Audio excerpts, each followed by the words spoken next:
이 계절이 주님 앞에 더 가까이 나아가는 그런 계절이 되길 원합니다. 우리가 인생길에서 누구 앞에 나아가느냐, 그래서 누구를 만나느냐, 이게 너무나도 중요하잖아요. 그러니까 누구를 만나느냐에 따라서 그 이후에 인생의 길이 그렇게 갈라지게 되어지는 것 아닙니까? 전혀 달라지게 되어지잖아요. 오늘 우리는 누구에게로 나아가고 있습니까? 누구와 만나고 있습니까?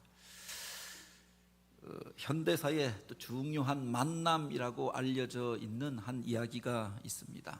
영국에서 런던에 살던 한 귀족집의 아들이 강에서 수영을 하다가 급류에 휩쓸려서 그래서 위험한 지경에 이르게 죽을 위기 가운데 빠지게 되었다고 합니다. 그런데 근처에 살던 한 농부의 아들이 그것을 보고 뛰어들어서 그 아이를, 그 소년을 건져내었던 겁니다. 그래서 런던에 사는 그 부자가, 그 귀족이 그 농부의 집을 방문합니다. 자기 아이를 구해준 그 농부의 아들에게 그렇게 질문했다고 하죠. 너는 무엇이 되길 원하느냐? 소원이 무엇이냐? 그가 그런 이야기를 했다고 합니다. 의학을 공부해서 다른 사람들을 살리는 그런 일들을 하고 싶다. 그래서 그 이야기를 듣고 그의 후원자가 되어져서 런던으로 그를 불러들여서 나중에 의학 공부를 하고 의사가 되는 그 모든 뒷받침을 해 주었다라고 하죠. 그 농부의 아들이 나중에 이제 의사가 되어지고 의학 박사가 되어져서 바로 그 페니실린이라고 하는 약을 발견하게 되어지는 겁니다. 수많은 사람들을 살리게 되어졌다라고 하죠. 그리고 그 일을 기회로 해서 노벨 의학상까지 받게 되었던 겁니다. 그 물에서 건진받았던 아이가 1차 세계대전에 참전했다가 그곳에서 그렇게 폐렴에 걸려서 죽을 위기를 또 한 번 넘기게 되었다라고 하죠. 그때 바로 발견되어졌던 그 페니실린이라고 하는 약을 통해서 그가 치유함을 얻고 다시금 살게 된 또 이야기가 있습니다. 그때 살림을 받고 물에서 건진받고 또 그 폐렴에서 치유함을 받고 나중에 영국의 유명한 정치인이 되어지는데 제2차 세계대전을 승리로 이끌었던 영국 사람들이 가장 존경하고 사랑하는 윈스턴 처칠이라고 하는 사람이고 바로 그를 건져내었던 그 사람, 그래서 의사가 되었던 그가 바로 페니실린을 발견한 알렉산더 플레밍이라고 하는 사람이라고 하죠. 이 세상 속에 이런 복된 만남이 있습니다. 생명을 살리고 구원하는 만남이 있잖아요. 그만 살리는 것이 아니라 내가 또 살게 되어지는 것 아닙니까? 오늘 우리는 세상 가운데서 어떤 만남을 가지고 있습니까? 다른 사람을 살리고 치유하고 또 구원하는 만남이 있습니다. 그러나 만나지 말았어야 할 만남도 있잖아요. 올무를 걸고 죽이려고 하고 음모를 꾸미는 만남도 있더라라고 합니다. 원하고 바라기는 오늘 우리들 안에 이 계절에 아름답고 복된 만남들이 있어지길 축복합니다. 바로 인생 가운데 귀한 사람들을 만나는 것이 인생의 복이지요. 그래서 이 계절에 우리가 기도하게 되는 것이 이런 복된 만남을 허락하여 주옵소서. 이 교회에 부임하여 오면서도 이 교회를 통하여서 지금까지도 연약한 자가 하나님 앞에 쓰임받았던 것이 복된 사람들을 만나고 돕는 이들을 만나였기 때문에 하나님 앞에 쓰임받았다라고 하는 고백이 있었고, 그래서 이 교회를 통하여서도 이런 만남이 있게 하옵소서. 요사이도 어떤 모임에 가면은 오늘 이 모임을 통해서 그런 복된 만남이 있게 하옵소서 기도하는데, 오늘 여러분은 어떤 기도를 하고 있습니까? 복된 만남을 위하여 기도하는 계절, 또 우리 자녀들을 위하여 저들이 인생 가운데서 참으로 복이 되는 사람들을 만날 수 있게 하시고 다른 사람에게 복이 되어지는 자로 쓰임받게 하옵소서. 그렇게 기도할 수 있기를 원합니다. 전도 구호로 과거에 많이 썼던 말이 있습니다. 인생의 방황은 예수님을 만나면 끝이 나고 신앙의 방황은 좋은 교회를 만나면 끝이 나게 되어져 있다라고 했습니다. 세상 속에서 우리가 사람에게 기대 걸고 그를 통해서 위로함을 얻으려고 하다가 상처받기도 하고 실망할 때는 또 얼마나 많이 있습니까? 그 인생의 방황은 바로 참으로 우리의 구원자가 되신 분, 우리 인생의 문제의 해결자가 되신 분 예수님을 만나야 끝나는 줄 믿으시기 바랍니다. 믿고 또 예수님을 따라가기로 결심하였지만 세상 가운데 온전치 못한 그런 모임들이 얼마나 많이 있습니까? 그 신앙의 방황은 좋은 교회를 만나서 끝나게 되어지는데, 원하고 바라기는 우리 교회가 그런 복된 만남의 자리가 되기를 원합니다. 오늘 우리가 읽은 요한복음 1장에 보면은 바로 예수님을 만나서 그 인생의 길이 바뀌어지게 되어졌던 사람들의 이야기를 기록하고 있습니다. 예수님의 첫 번째 제자가 되어졌던 사람들, 지금 그 지구상에 예수를 믿는다, 따른다라고 이야기하는 사람들이 25억이라고 이야기합니다. 전 인구의 30% 정도가 예수를 믿는다라고 이야기합니다. 가톨릭 교인이 제일 많고, 그다음 개신교인들이 있고, 또한 그 그리스 정교회, 동방 정교회에 속한 사람들도 있지요. 그 모든 사람들 다 통틀어서 25억쯤 된다고 합니다. 우리가 가는 곳, 그 어느 곳이든 바로 교회가 세워져 있고 예수 믿는 사람들을 우리가 만나게 되는 시대를 살아가고 있잖아요. 그런데 그 수많은 사람들 가운데 가장 먼저 예수님을 만나고 예수님을 믿고 따랐던 사람이 누구인가? 가장 먼저 예수님의 제자가 되었던 이는 누구인가? 또 그에게 예수의 복음을 전해 주었던 사람은 누구인가? 이것을 오늘 성경은 기록하여 놓고 있는 겁니다. 요한복음 1장에 보면 가장 먼저 예수님의 제자가 되었던 사람에 대하여 기록하고 있는데, 그 뒤에 보면 40절에 바로 시몬 베드로의 형제 안드레라고 그 이름을 기록해 놓고 있죠. 12명의 제자 가운데서도 가장 먼저 예수님의 제자가 되었던 이가 바로 이 안드레라고 하는 사람이고, 또 한 명의 제자가 기록되어져 있는데 그 이름이 나와 있지 않습니다. 그래서 일반적으로 추정하기는 그것을 구체적으로 기록하여 놓은 사람, 그냥 요한복음에 사랑하는 제자라고만 기록되어 있는 바로 사도 요한이라고 이야기하죠. 이 안드레와 요한이 집으로 따지면 다 양쪽 집안의 둘째 아들이었는데, 둘째가 보통 개혁에 대한 어떤 의지들을 가진다라고 이야기하죠. 그들이 바로 가장 먼저 예수님 앞에 나와서 예수님의 제자가 되어지고, 그들의 전도를 통해서 베드로가, 시몬이 주님 앞에 나와서 베드로라고 하는 이름을 얻게 되어집니다. 그들의 친구였던 바로 빌립이라고 하는 사람이 주님의 제자가 되어집니다. 이 빌립이라고 하는 사람을 통하여서 나다네엘이라고 하는 사람, 다른 성경에 보면 바돌로메라고 하는 사람이 주님의 제자가 되어집니다. 바로 그들이 주님의 처음 제자가 되어졌던 이야기를 이 본문은 기록하고 있습니다. 그러면 이 안드레라고 하는 사람은 어떻게 예수를 알고 예수님의 제자가 되어졌는가? 요한은 어떻게 예수님 앞에 나오게 되었느냐라고 하는 겁니다. 바로 우리가 읽은 이 본문의 앞구절에 보면 세례 요한의 사역을 기록하고 있죠. 모든 복음서에 보면 예수님의 공생애 전에 먼저 광야에 나아가서 사람들에게 회개하라, 하나님 나라가 가까웠느니라, 그들을 향하여서 오실 메시아에 대하여 증거하면서 회개의 세례를 베풀었던 세례 요한의 사역을 먼저 기록해 놓고 있는 겁니다. 그에게 하나님 나라의 비밀을 알기 위하여서 또 오실 메시아를 기다리던 많은 사람들이 요한에게 나아갔던 것 아닙니까? 그런데 그들에게 요한이 그렇게 이야기합니다. 나는 그리스도가 아니라라고 이야기합니다. 그 선지자도 아니고 또 엘리야도 아니라라고 이야기합니다. 그리고 그는 그렇게 말하잖아요. 내 뒤에 바로 오실 분이 있는데 그의 길을 준비하는, 이사야의 말과 같이 주의 길을 준비하는 외치는 자의 소리에 불과하다. 자신을 그렇게 소개합니다. 주의 오실 길을 준비하는 자에 불과하다라고 말하는 겁니다.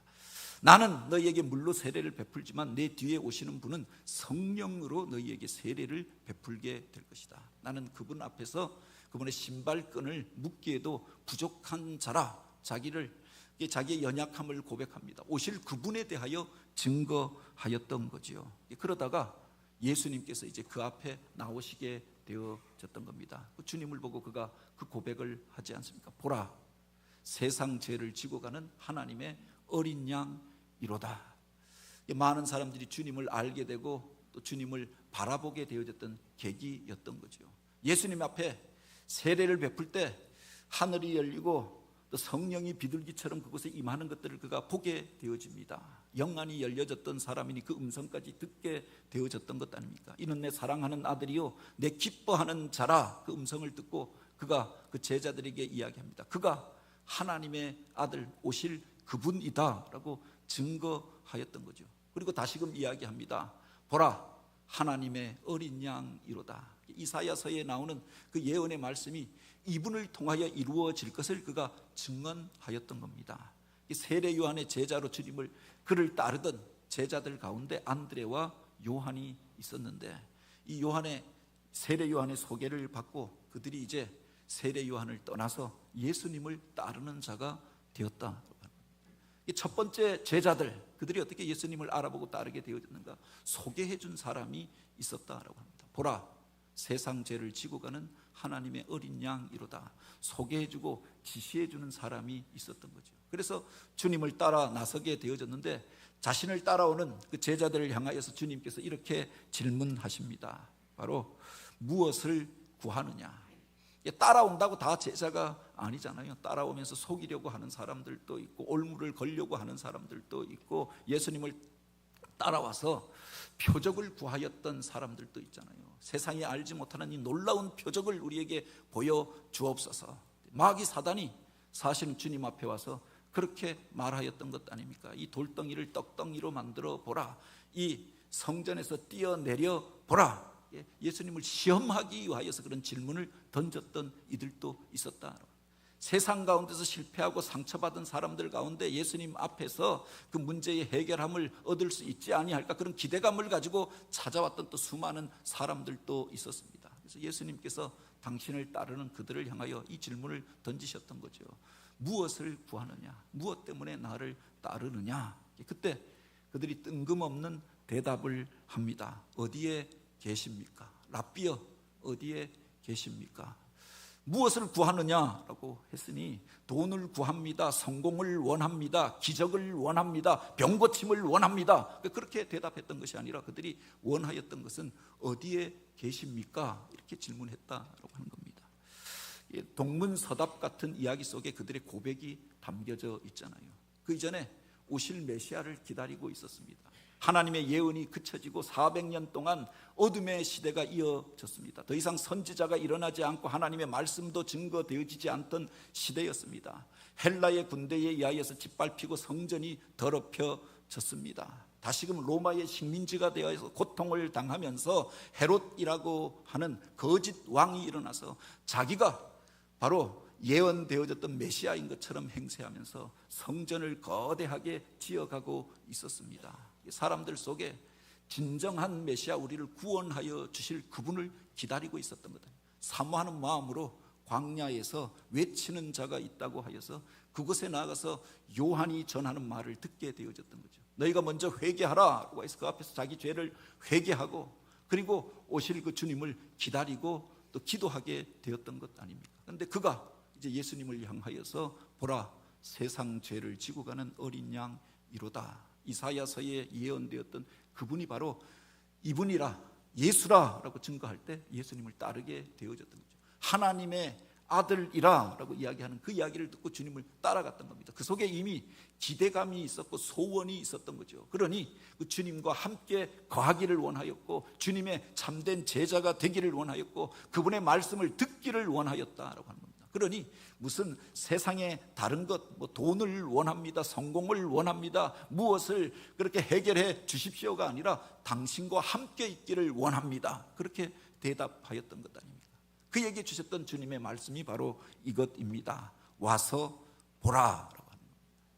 세상 가운데 이런 거룩한 소원을 품고 사는 사람들이 있잖아요. 인생의 문제들 가운데서 구원받기를 원하고 영원한 생명을 얻기를 원하고 갈급한 심령으로 바로 진리를 찾는 이들이 있다라고 하는 겁니다. 그들에게 주셨던 주님의 대답이 무엇이냐, 그 진리가 무엇이고, 또 오늘 우리가 어떻게 구원을 얻고, 그 복잡한 그 일들을 다 이야기하였던 것이 아니라 와서 보라라고 그에게 초대해 주셨던 거죠. 그들이 주님 앞에 나아가서 주님과 교제하면서 하나씩 하나씩 인생의 의문점들이 풀려지고, 하나님 안에 거하는 그 영광을 체험하게 되어지고, 주님이 참 메시아이심을 고백하게 되어졌던 거죠. 와서 보라라고 하는 이 말 속에는 바로 오라, 와서 보면은 너희가 알게 될 것이다 라고 하는 약속이 같이 담겨져 있는 겁니다. 한번 따라해 보시기 바랍니다. 와서 보라. 예, 강력한, 가장 분명한 전도의 내용이, 메시지가 그 속에 담겨져 있지 않습니까? 세상에서 우리가 예수님에 대하여 소개할 수 있는 여러 가지 말들이 있습니다. 그런데 그 중에 하나가 뭐냐? 와서 보는 것. 바로 너희는 여호와의 선하심을 맛보아 알지라 라고 했습니다. 말로 설명할 수 없는 것들이 그 속에 있잖아요. 아무리 아름다운 음식이 있고 아름다운 풍경이 있어도 말로 설명할 수가 없는 것 아닙니까? 직접 가서 보라라고 이야기하는 것 아닙니까? 오늘 우리 안에 그 생명이 있습니다. 우리 안에 그 기쁨이 있습니다. 우리 안에 그 놀라운 일들이 벌어지고 있습니다. 세상 사람들에게 무엇라고 소개할 것인가? 와서 보라라고 이야기하였던 거죠. 주님께서 그를 초대하십니다. 그들이 예수님 앞에 나아가서 첫 번째 제자가 되어지고 전도자가 되어지고 바로 교회의 그 첫 번째 신자가 되어졌던 것들을 보게 됩니다. 바로 그 은혜를 체험한 그들이 그 다음에 하였던 일들이 있죠. 주님을 만나고 그 은혜와 놀라운 영광을 체험하게 됩니다. 요한복음 1장 14절에 보면 114라고 이야기하는데, 여기에 그가 주님을 만난 이후에 그 느낌, 그 고백을 기록하여 놓고 있죠. 말씀이 육신이 되어 우리 가운데 거하시매 우리가 그의 영광을 보니 아버지의 독생자의 영광이요 은혜와 진리가 충만하더라. 약속하신 분이 바로 오늘 우리 가운데 오셨는데, 우리가 그 안에 거하면서 그와 교제하면서 그 영광을 체험하게 되어졌는데, 성경이 말하던 하나님의 아들 그 독생자의 영광을 우리가 보았고 그 안에 은혜와 진리가 충만하더라. 요한이 바로 이 고백을 하고 있는 거죠. 주님 앞에 나와야 그 은혜를 체험할 수 있는 것 아닙니까? 그 예배의 자리에 와야 그 영광을 경험할 수가 있는 거죠. 우리가 성령에 대하여서, 영적인 세계에 대하여, 구원에 대하여서 말로 설명하여서 다른 사람을 설득하는 것들이 쉽느냐라고 하는 겁니다. 그들에게 우리가 단순 명료하게 전할 수 있는 말이 바로 여기에 있지 않습니까? 와서 보라라고 하는 겁니다. 그 은혜를 체험하였던 바로 그들은 불과 하루 주님과 같이 있었습니다. 한나절 주님과 같이 있으면서 그 감격을 체험하고 돌아가서 가장 가까운 그 친구에게, 형제에게 이것을 전하였던 것 아닙니까? 안드레가 자기 형에게 달려가서 전하였던 거죠. 우리가 메시아를 만났다. 메시아의 오심을 기다렸습니다. 그분을 만나게 하옵소서. 우리 땅 가운데, 이 땅 가운데, 이 어둠의 자리 가운데 메시아를 보내어 주옵소서 기도하였습니다. 그런데 바로 세례 요한의 소개를 통하여서 주님을 따라가게 되어졌고 주님을 만나게 되어졌고 주님과의 교제 속에서 그 영광과 놀라운 은혜를 경험하였던 겁니다. 그 감격 가운데 그가 달려와서 첫 번째로 한 일이 무엇이냐? 가장 가까운 형에게 달려가서 우리가 메시아를 만났다 증거하였던 거죠. 그래서 시몬이 주님 앞에 나오게 되었던 겁니다. 흔들리는 갈대 같은 사람, 여러 가지 약점을 가지고 있었던 사람, 그도 마음속에 오실 메시아를 기다리고 있었는데 그 이야기를 듣고 예수님을 만나러 왔던 것 아닙니까? 그래서 베드로라고 하는 이름을 얻게 되어지고 그 인생이 변화되어지는 역전의 순간을 경험하게 되어졌던 거죠. 뒤에 보면 빌립이 바로 이 안드레와 요한의 소개를 통하여서 예수님을 만납니다. 같은 동네에 살던 친구였습니다. 그도 예수님 앞에 나와서 은혜를 체험하고 주님의 초청 앞에 응답하면서 혼자 달려갔던 것이 아니라 바로 자기 친구 나다나엘에게 가서 또 그를 초대하잖아요. 내가 바로 모세의 성경에, 모세의 율법에 기록되어져 있고 선지자들이 이야기하던 그분을 오늘 만났으니 곧 나사렛 예수라, 자기가 만났던 그분에 대하여 소개하게 되었다라고 합니다. 이것을 통해서 우리가 이렇게 볼 수 있는 것이, 전도를 하고 어떤 사람을 초청하는 것, 이것을 그렇게 힘들고 어려운 일들이라고 생각합니다. 그런데 이 과정을 잘 들여다보면 그들이 하였던 말들이 복잡한 말이 아니었다라고 하는 겁니다. 무슨 안드레가 신학대학에 들어가서 전도 훈련을 받고 전도한 게 아니잖아요. 교회에서 몇 주 과정 이수하여서 전도자가 되고 제자가 된 것이 아니었다라고 합니다. 믿음의 결단을 가지고 주님을 따르기로 결심하는 순간 제자가 되어졌고 그 은혜를 체험한 것들을 가장 가까운 사람에게 전하였던 것이 전도의 계기가 되어졌던 것 아닙니까? 내가 받았던 은혜를 다른 사람과 나누는 것, 이걸 전도라고 이야기하는 겁니다. 내가 받은 그대로, 내가 아는 그대로 전하는 겁니다. 복잡하게 설명하는 것이 아니라 바로 내가 오늘 메시아를 만났다라고 전하는 거죠. 성경에 기록되어져 있던 그분이 바로 예수 그리스도라라고 전하였던 겁니다. 내가 받았던 것을 전하는 것, 이게 전도인 거죠.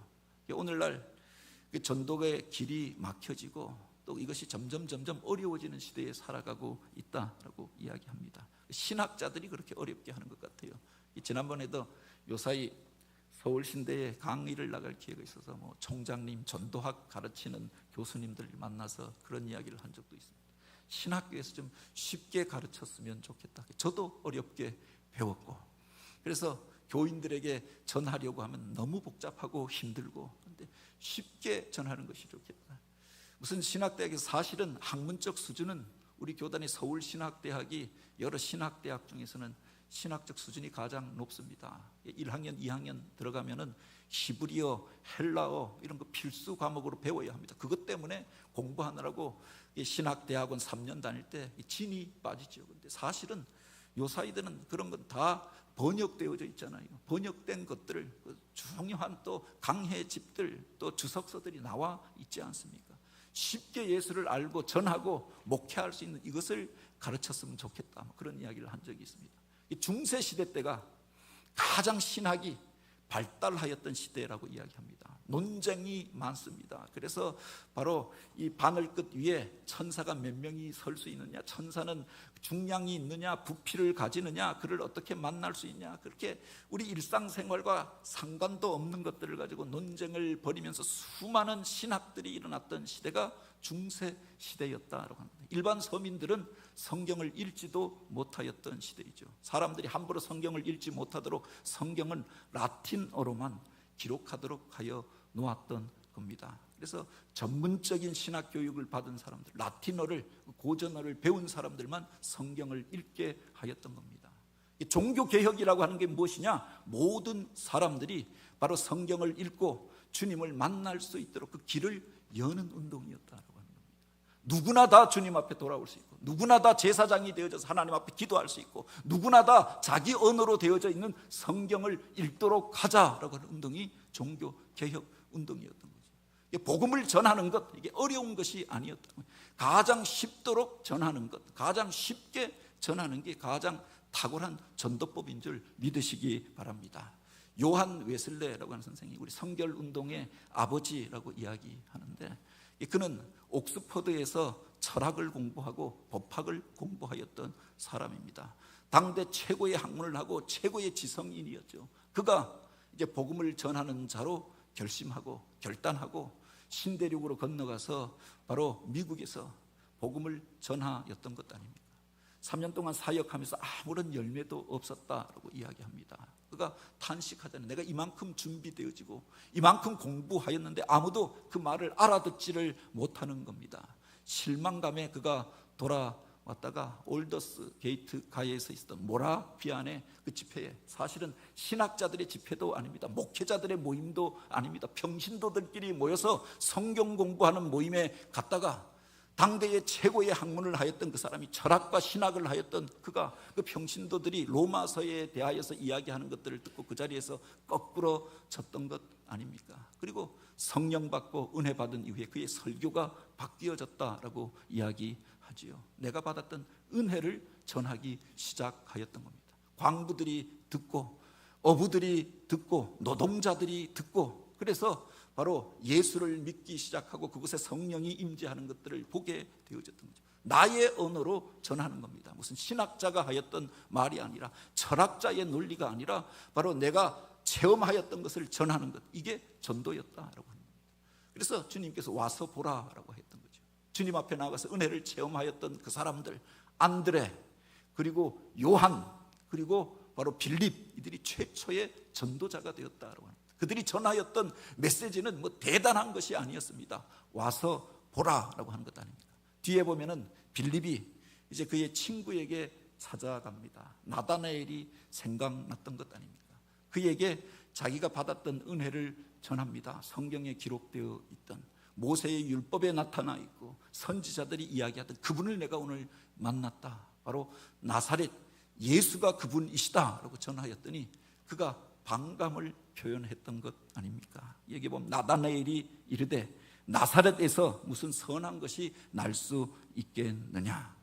사람들 속에 이런 편견을 가진 사람들, 선입견을 가진 사람들이 있잖아요. 당시 유대인들에게 바로 이 갈릴리라고 하는 것은 이스라엘 땅에서도 변방이었고 이방 사람들이 사는 곳이었습니다.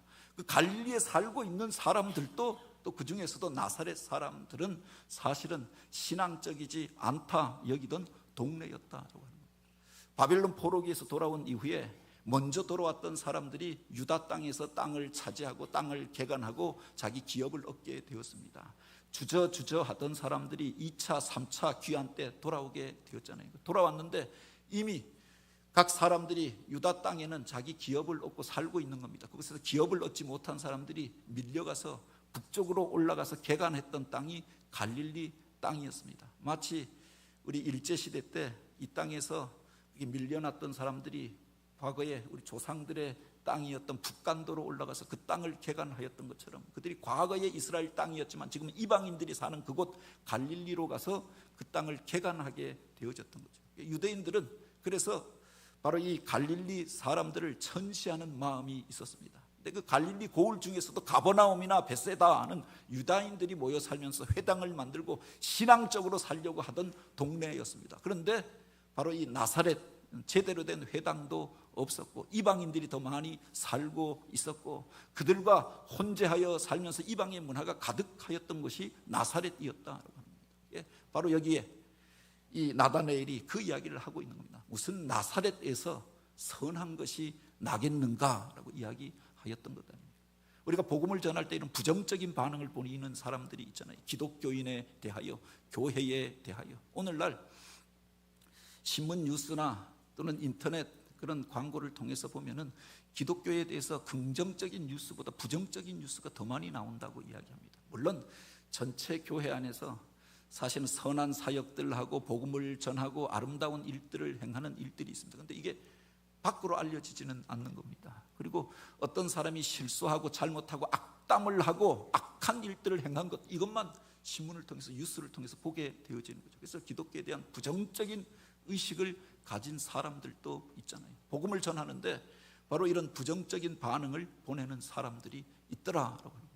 그들에게 무엇라고 이야기할 것인가? 여기에 보면 바로 이 빌립이 그와 논쟁하지 않습니다. 와서 보라라고 이야기하였던 거죠.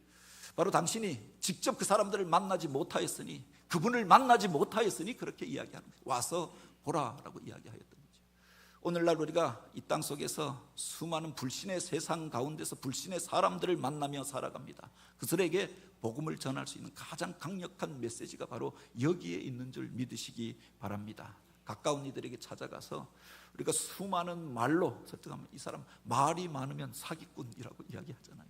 복잡한 말로 전하는 것이 아니라 와서 보라라고 권면하였던 겁니다. 그 뒤에 바로 이 나다나엘이 주님 앞에 나와서 당신 속에 있었던 그 모든 문제들까지 다 꿰뚫어 보시는 주님 앞에 참으로 하나님의 아들이시오 이스라엘의 왕이십니다 라고 고백합니다. 주님 앞에 나왔던 베드로가 주는 그리스도시요 살아계신 하나님의 아들이십니다 라고 고백합니다. 주님에 대하여 의문을 가지고 의심하던 도마가 참으로 나의 하나님이요 나의 왕이십니다 라고 고백하게 되잖아요. 결국 주님 만나면 은혜 받으면 그 사람도 변화되더라라고 하는 겁니다. 오늘 우리가 할 수 있는 일들이 무엇인가? 우리가 주님의 그 깊은 경륜과 구원의 섭리를 다 알지 못하지요. 그러니 바로 소개를 하는 겁니다. 와서 보라라고 이야기하는 거죠. 한 사람을 구하는 것은 천하를 구하는 것이다 라고 했습니다. 이 천하가 한 사람이 천하보다 귀하다라고 하나님 주님께서 말씀하시지 않았습니까? 그러니 그 한 사람을 구하는 것은 그 천하를 구하는 것이기도 하지요. 그런데 그 사람을 어떻게 구원할 것인가? 오늘 본문 속에 가장 중요한 원리가 담겨져 있는 것 아닙니까? 내가 먼저 은혜 받고 내가 받았던 은혜를 전하는 겁니다. 그것조차 거절하는 사람들이 있습니다. 그들에게 우리가 할 수 있는 말들이 무엇인가? 와서 보라라고 하는 겁니다. 이 땅에 교회를 세운 목적이 있습니다. 그들을 통해서 이 땅 가운데 복음이 전파되기를 원하였던 것. 하늘 보좌를 버리고 주님께서 이 땅 가운데 오신 목적이 있지 않습니까? 잃어버린 자를 찾아 구원하기 위함이라. 인자가 온 것은 섬김을 받으러 온 것이 아니라 도리어 섬기려 하고 그 목숨을 많은 사람들의 대속물로 주려 함이라. 내가 가까운 마을에도 가서 전도하리니 내가 이것을 위하여 왔노라. 주님이 이 땅 가운데 오신 이유가 바로 여기에 있죠. 주님의 몸된 교회를 이 언덕 위에 세운 목적이 바로 여기에 있다라고 하는 겁니다. 잃어버린 자를 찾아 구원하는 것, 바로 세상 가운데서 우리가 높아져서 권세를 잡는 것이 아니라 섬기려 하고 바로 저들의 대속물로 주려 함이라. 우리가 가진 선한 것들, 좋은 것들을 주려 함이라 라고 하였습니다. 뿐만 아니라 가까운 마을에도 가서, 먼 곳까지 다 가서 온 천하에 다 복음을 전할 수는 없지요. 능력의 한계를 가지고 있는 것 아닙니다. 가까운 마을에 가서 복음을 전하리니 내가 이 일을 위하여 왔노라. 우리를 부르신 그 목적을 우리가 이 계절에 다시금 돌아보게 되길 원합니다. 이번 가을에 우리가 진행하는 여러 가지 행사들이 있습니다. 행사를 위한 행사가 아니라, 전에도 이야기했습니다. 돈 벌기 위한 행사가 아니라 이익이 적으면 적은 대로 그렇게 오늘 우리가 그 일을 통해서 수많은 사람들이 교회의 마당을 밟게 되어졌다. 이게 바로 하나님의 은혜와 복을 전하는 기회가 되어졌던 거죠. 성전을 향하여 올라가는데 그 성전에 구조가 있지 않습니까? 이방인의 뜰이 있고 유대인의 뜰이 있습니다. 그 뜰까지 와서 그곳에서 주님 바라보고 기도하고 가는 사람들이 있습니다. 더 안까지 들어와서 성소까지 들어가는 사람들이 있었다.